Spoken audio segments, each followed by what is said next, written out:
It is a great time to be an anti-establishment candidate. Graham Platner, a lot in the news this week, a lot going on. First of all, a story dropped in the Free Beacon indicating that the New Yorker, because of their reporting, had to correct a report on Graham Platner. In the story, they said that he purchased a home with the aid of a Department of Veterans Affairs low-interest mortgage, but in actuality, he received a $200,000 loan from, quote, his Ivy League-educated father, a prominent attorney and Democratic donor, to purchase the home. Zaid Jilani pointing out, well, Platner is not actually rich. His wife's still paying off student loans.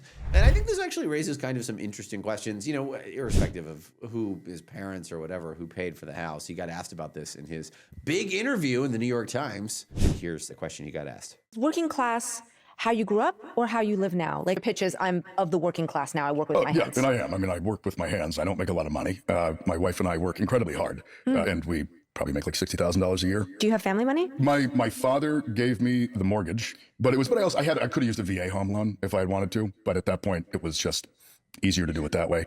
Like, I could never get that today because I can't afford the monthly. I can't afford the mortgage. So I think there's something interesting about Graham, and I like, it's easy to be like, this is concern trolly or whatever. It's not even concern trolly, but you know, Graham Platner, his pitch is he's a working class guy. He's like a downwardly mobile working class guy, right? Like, he sort of grew up middle class and now is sort of working class, works with his hands, oyster man, the whole thing, bartender, the whole thing. Listen, as a downwardly mobile millennial fuck up who's had some bad internet posts and benefited from the generosity of their parents, I think he's great.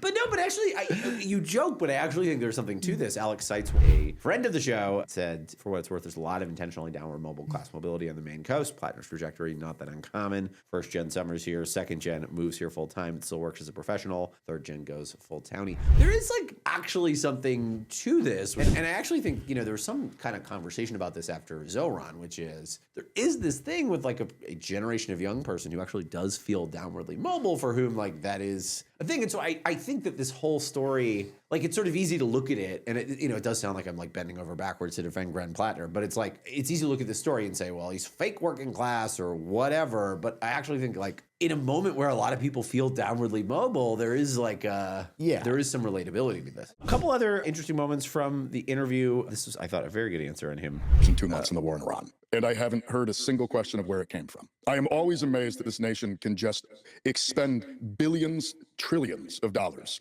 on wars that enrich the military-industrial complex, protect people in power, and we never have to have a conversation about where the money came from. But the moment you say that Americans deserve to see housing costs come down or energy costs come down, the moment we have to talk about healthcare, suddenly we have to pull our pockets out and pretend like we're paupers. I think if you're looking at what is resonant, that is a pretty good example of it. People who, I ask this question a lot, you know, I mean, again, I think I've talked about this on the show before. The amount of people who in focus groups kind of say something like that. Why are things in my world not getting better when money is being spent on wars and abroad and all these kinds of things? And especially as Trump is voluntarily just choosing to do this and sort of ramping up to go into Cuba now. Like, I think I thought that was a very solid and resonant answer. Totally. One last moment from this interview I thought was pretty funny. I want us to be able to reconnect with a healthier version of masculinity, one that is rooted in hard work and building things. You're not a looks maxer? Definitely not a looks maxer. I'm not going to smack myself in the face with hammers because that seems to be like possibly the dumbest thing a human being could ever do. But, you know, that's just me. I just think, first of all, why is Graham Platner a jester? Why is he afraid of ascending? This is not the kind of masculine leadership we need, you know? That jawline's not going to cut itself, buddy. Oh, my God. I thought he worked with his hands. He worked. Doop, doop, doop, doop, doop. Predictive market's looking pretty good for our guy, Graham Platner, as is the Jesse Lehrich model. That's right. Which, you know, Kalshi saying 69% odds, nice, he will win. Polymarket saying 79%. I mean, he's walking into it on Polymarket. You know, here's the thing. I think that is probably where this is right now. I think it is more likely than not that he wins. But again, we don't know what happens when millions and millions of dollars, this is the thing we say all the time, come in for him. And clearly, you know, you're seeing with the Free Beacon thing, like the Oppo is coming in ways that maybe the, you know, the DS and others who are going after him may have missed. But is that enough? Is that enough to make up significant, you know, general election? I have many complaints with the DSCC, but did not land enough Graham Platner Oppo is not high on my list of attacks I would make on them.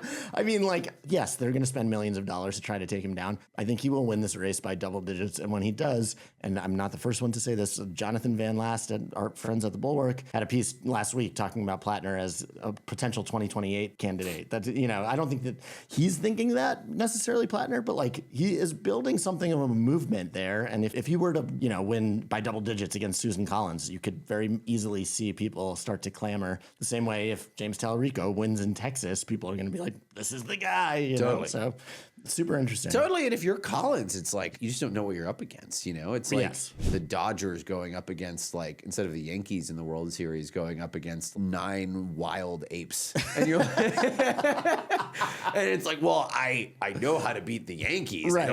I don't know this, man. Like, I don't know what I got here. Right. Totally.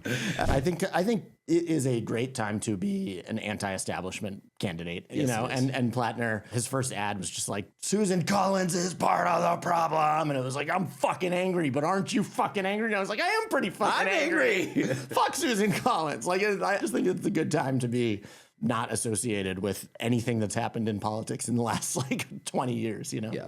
I share your lens. I am just skeptical that what is out there is significantly more damaging than what has already come out. Right. I'm sure. God, I am sure there is something else out there. I just don't. I don't know. But you know, we'll play this back when it turns out that, you know, he has been insider trading on Polymarket. That would be such an incredible turn. Or something. Nobody knows anything.